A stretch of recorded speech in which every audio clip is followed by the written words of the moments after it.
안녕하세요. 대한민국에서 제약바이오를 가장 쉽고 정확하게 설명해준다고 자부하는 남자 이석현입니다. 본격적으로 레이 들어가기에 앞서서 제가 몇 가지 안내 말씀드리고 싶은 게 있는데요. 저를 비롯한 대기업에 소속된 모든 멘토분들께서는 각자 맡으신 산업과 종목이 있으십니다.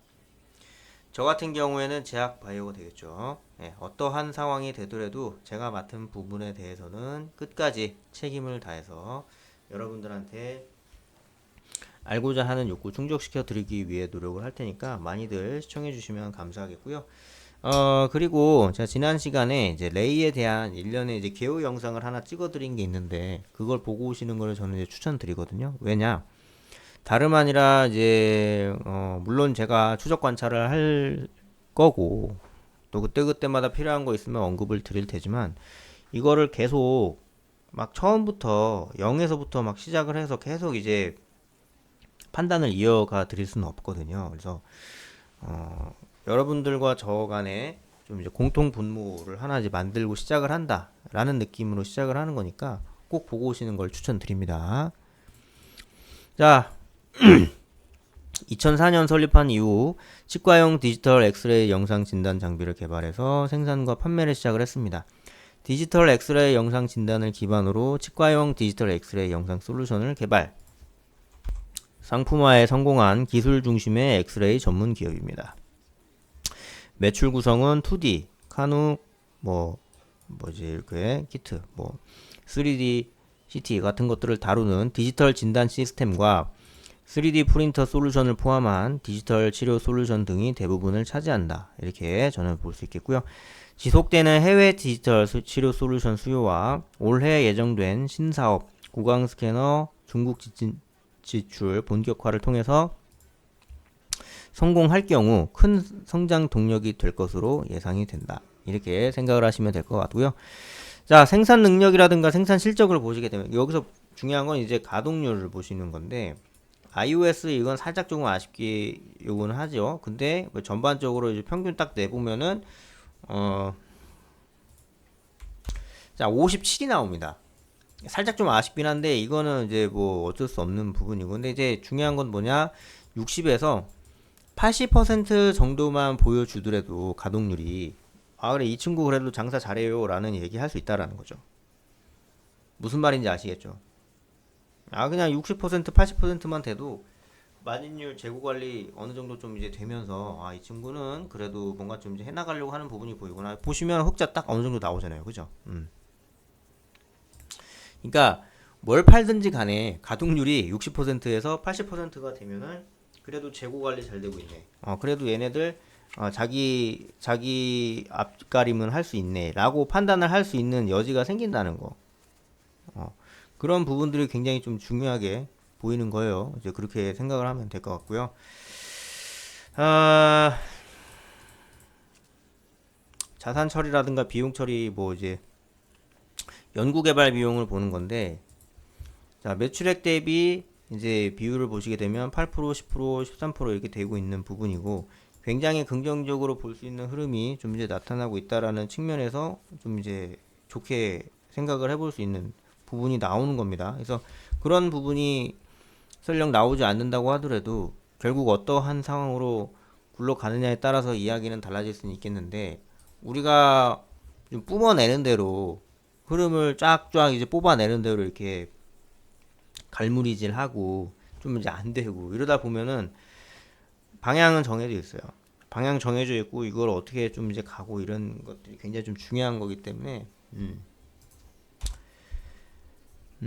일단은 뭐 지금 뭐 이제 치과용 엑스레이 뭐 이런 부분도 이제 뭐 CAGR이 이제 연평균 성장률인데 뭐 5.5 뭐 이렇게 나오고 있잖아요. 이건 너무 좋은 거예요. 흐름 자체가 너무 이제 긍정적으로 볼 수 있는 부분이고 뭐 나름 괜찮게 볼 수 있고 그다음에 세계 X선 영상 진단 장치 시장 규모를 예측해 보면 디지털 엑스레이 뭐 이제 8.8 뭐 이런 식으로 하고 토탈로 따지면 이제 7.6% 가량의 이제 연평균 성장률을 보여주고 있다라는 측면에서 야 이거는 그래도 시장의 성장성이 좀 보장이 되고 굉장히 좀 좋게 될 수 있구나라고 생각을 해볼 수 있는 거죠.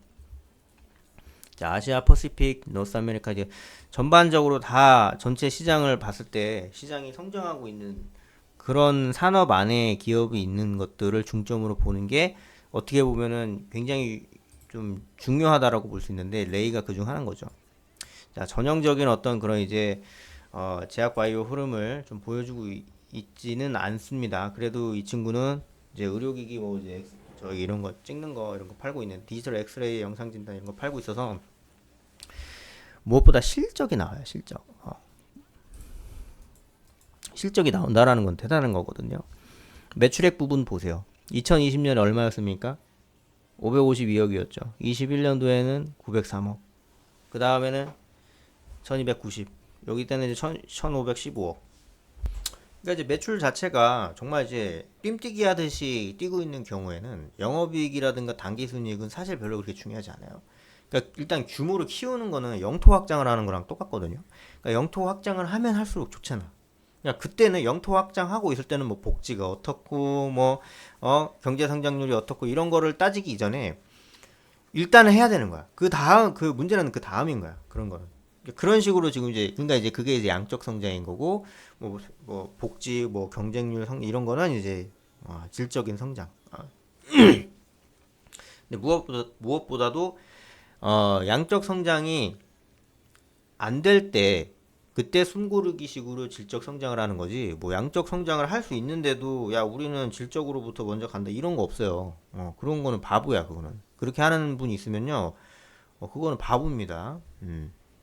그렇게 말씀드릴 수 있겠고, 자 이때 굉장히 좀 하방을 굉장히 크게 한번 그렸던 적이 있거든요. 2023년 8월쯤 해서 상당히 좀 이제 좋지 않게 되는데 2분기 실적 컨센서스가 좀 이제 하회가 될 것이다. 좀 이렇게 좀 치아 치료 뭐 임플란트 이런 것들이 좀 이제 하방세를 그려 나가면서 야 이 친구들도 좀 앞뒤가 맞지 않을 수도 있겠다. 이거 어렵다라는 식으로 가서 이제 밑으로 떨어지는 그랬다가 근데 저는 근데 뭐 결과적으로 지금 영업이익이라든지 매출액을 파악을 하면 막 그렇게 나쁘지 않거든요. 너무 좋아. 뭐 어쩌라고. 좋은데 이렇게 생각을 할 수 있는 부분이기 때문에 사실 뭐 그렇게 크게 뭐 영향을 끼칠 부분도 아닌데 그냥 얘네들은 얘네들 나름대로 해줄 수 있는데 이제 그렇게 생각을 한다는 거죠.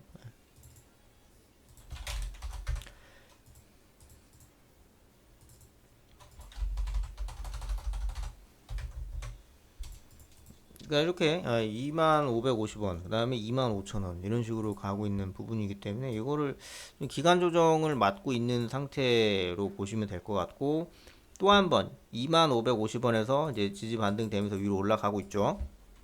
네, 이제 위로 다시 이제 25000원 터치하러 갈 가능성이 좀 굉장히 높다. 이 정도로 마무리하시면 될 것 같습니다.